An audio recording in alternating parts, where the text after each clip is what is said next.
महाराष्ट्रातल्या आगामी सरकारप्रमाणे महाराष्ट्रातल्या पोलिसांनी देखील आपल्या लाजा सोडल्यात. 100 ते 200 रुपयांच्या हव्यासासाठी हे ट्रॅफिक पोलीस किती खालच्या पातळीवर गेले आहेत हे तुम्हाला व्हिडिओ पूर्ण बघितल्यानंतर समजेल. समृद्धी हायवेवरून लोडिंग ट्रक घेऊन जात असताना या ट्रॅफिक कॉन्स्टेबलने ट्रक अडवला.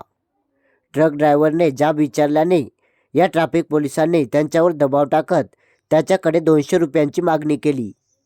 ट्रक ड्रायव्हरने 200 रुपये देण्यास मनाई केल्याने या कॉन्स्टेबलने ड्रायव्हरला घाण शिवीगाळ केला.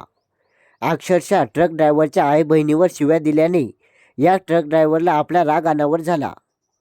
आपल्या आया बहिणीवर शिवीगाळ केल्याने ट्रक ड्रायव्हरने ट्रक थेट रस्त्यावर आडवा लावला आणि आमच्या आया बहिणी रस्त्यावर पडल्यात का असा प्रश्न उपस्थित केला.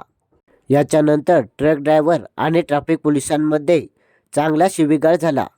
ड्रायव्हरला शांत करण्यासाठी ट्रॅफिक पोलिसांनी त्याची दमदाटी करण्याचा खूप प्रयत्न केला, परंतु ट्रक ड्रायव्हर त्यांना घाबरला नाही. हा व्हिडिओ आता सोशल मीडियावर प्रचंड व्हायरल होत आहे. या अशा प्रकारच्या खळबळजनक कमेंट या व्हिडिओवर येत आहेत. तुम्हाला अशा भिकारचोट पोलीस अधिकाऱ्यांबद्दल काय वाटते कमेंटमध्ये नक्कीच सांगा आणि आपल्या जागरूक महाराष्ट्र या चॅनलला नक्की सबस्क्राईब करा. धन्यवाद.